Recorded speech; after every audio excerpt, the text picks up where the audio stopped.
Olá pessoal, vamos então para mais um call semanal. O call semanal da semana passada foi bem extenso, teve 25 minutos a gravação, porque teve muita coisa, né? Então ele acaba ficando grande. O call dessa semana tende a ficar bem menor, porque a gente não teve tanta coisa assim importante acontecendo.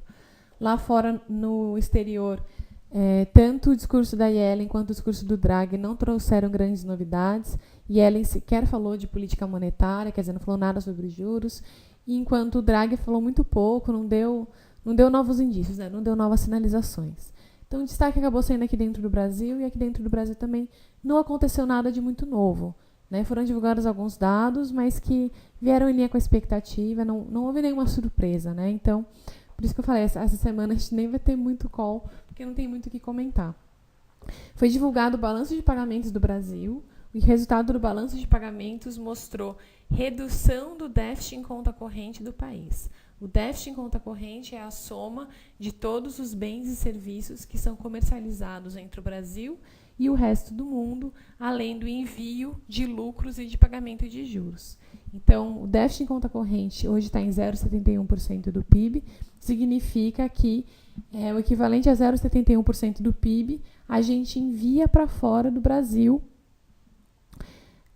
em pagamentos. Então, por isso a gente precisa receber esse dinheiro de alguma maneira de fora, senão a gente vai ter uma redução do valor da nossa moeda. E no caso, aqui no Brasil, esse déficit em conta corrente, ele é muito tranquilamente financiado pelos investimentos estrangeiros no Brasil.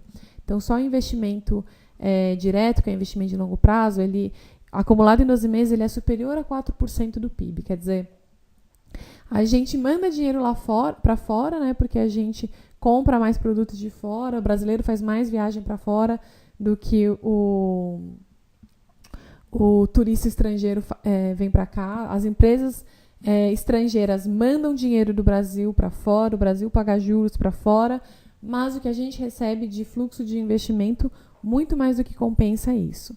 Então, por consequência, a gente está passando por um período de aumento das reservas internacionais do Brasil. A gente está na nossa máxima histórica de 381 bilhões de dólares, é o maior nível de reservas de toda a história do Brasil. Aqui a gente consegue ver bem o gráfico, né, como o quanto que as reservas aumentaram ao longo desse período, tanto em valores correntes, né, em bilhões de dólares, quanto também em percentual do PIB. Então, em percentual do PIB, por mais que a gente não esteja exatamente no pico, né, a gente está bem próximo do pico. Então, quando um país tem déficit em conta corrente num nível muito elevado, né, a gente chegou até aqui quase 5% de déficit em conta corrente, é um risco de depreciação muito intensa da moeda, é um risco de crise de balanço de pagamentos. Foi uma coisa que a gente viveu na década de 80 e que a gente chegou muito próximo de viver no início do segundo mandato do Fernando Henrique, e que, no fim, a gente conseguiu superar. Né? Mas, assim, é muito pior do que o que a gente passou, por enquanto, passar por uma crise no balanço de pagamentos, e isso está muito tranquilo, né? Isso não vai acontecer. Então, a gente manteve os mesmos calls, né? A gente teve algumas pequenas revisões de projeções. Então, agora a gente está esperando a inflação um pouquinho mais baixa no ano que vem. Então, antes a gente estava esperando 4,30 e agora foi para 4,18. Foi por causa de uma pequena mudança na metodologia que a gente usa para calcular. E a gente também fez revisão da nossa projeção para a Selic. Então, agora a gente espera que nas próximas 2 reuniões do Copom, eles reduzam a Selic em 100 base points. Antes a gente estava esperando que na próxima fosse 100 e na seguinte fossem 75 base points. Por consequência, no final do ano que vem, o juro fica um pouquinho mais alto, um pouquinho mais baixo do que a gente estava esperando, porque vão ter 2 aumentos no final do ano que vem de 50 base points, porque o que a gente vai ter de aprovação da reforma da Previdência ainda não vai ser suficiente. Então, a gente continua, né, com o call de que vai ter uma boa retomada da atividade econômica, com relativa força em 2018, 2,7% de crescimento. A gente ficou de 2014 até 2017 com um nível muito baixo de crescimento, inclusive em alguns anos com resultado negativo para a atividade econômica. Então, ano que vem já vai ser assim um outro ano, né, já vai ser muito novo, muito melhor do que a gente tem nesse momento. A gente ainda acredita que vai ter alguma aprovação da reforma da Previdência, ainda que seja um texto desidratado.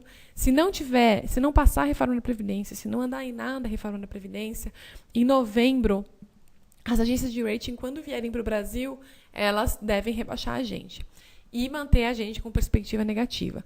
Agora, se a gente chegar em novembro e tiver passado na Câmara e tiver claro que vai ser aprovado no Senado, aí a gente não deve ter um novo rebaixamento, porque elas vão perceber que o ambiente político no Brasil se estabilizou e a gente está tendo condições de fazer a aprovação da reforma da Previdência e, por consequência, de melhorar a nossa perspectiva fiscal. O Meirelles falou sobre isso ontem, né? Falou... se a gente não conseguir aprovar essas medidas fiscais que o governo colocou e as novas metas fiscais, a gente vai ter que cortar outras despesas e a gente vai ter que aumentar mais os tributos, porque não tem o que fazer, né? Matemática, né? Não tem milagre.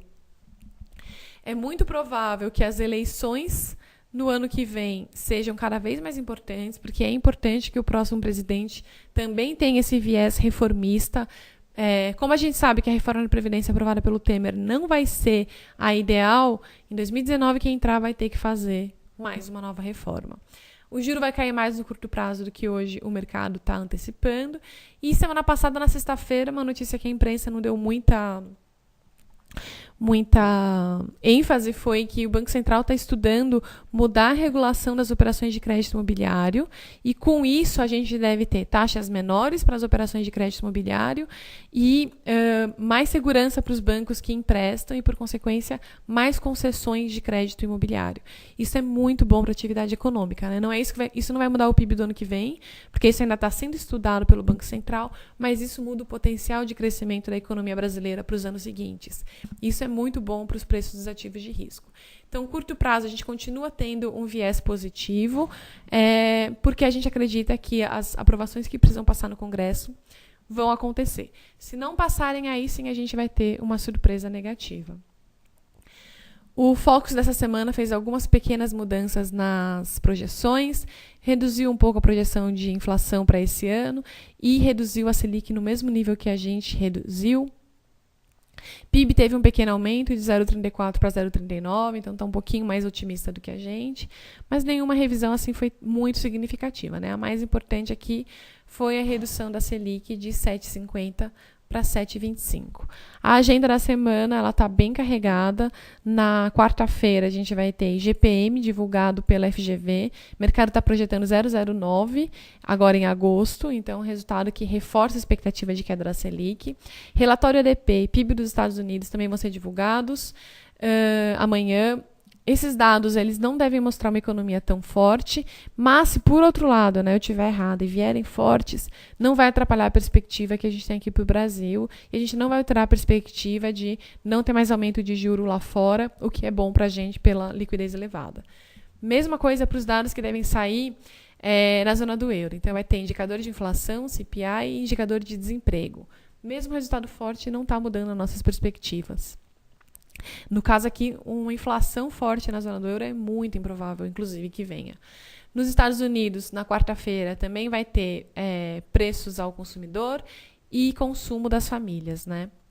De noite, sai PMI da China, o PMI oficial. Esse dado é importante porque a gente sempre fica com o olhinho ligado para a China, porque a gente tem preocupação de uma desaceleração por lá. Aqui no Brasil, sexta-feira, temos o nosso PIB do segundo trimestre. O mercado está esperando 0,1% de crescimento. É muito bom esse número. Se a gente pensar há um ano, ninguém estava esperando que a economia brasileira pudesse retomar, de fato, o crescimento. A gente já vai ter 2 trimestres consecutivos com PIB positivo. Isso é uma excelente notícia.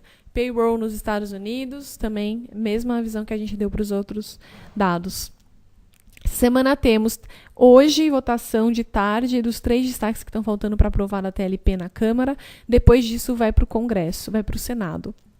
Ainda tem refis, novas metas fiscais e reforma política para passar. Reforma política estão falando que não deve mais ser votado, eles não estão conseguindo chegar no consenso entre eles, né? Os políticos, os partidos, eles estão querendo coisas diferentes, então talvez eles abram mão e já vão saber que não vai mudar as eleições de 2018. refis e novas metas fiscais são muito importantes, né? Que foi o que o Meirelles falou. Se não passar isso, então vai ter aumento de tributo e vai ter mais corte de despesa. Outra coisa importante é que a Miriam Leitão estava falando que talvez houvesse uma denúncia contra o Temer nessa semana já, a segunda denúncia do Janot, e a gente estava vendo entre os jornalistas de política o que eles estão falando. A análise pode até ter uma segunda denúncia, né? Vai ter uma segunda denúncia, mas o Temer não vai ter dificuldade de passar ileso como ele passou pela primeira. Então, ele faz a negociação de cargos que ele precisa fazer, libera as emendas e, no fim das contas, fica tudo bem. Então, o cenário segue positivo. Obrigada, um abraço, boa semana para todos.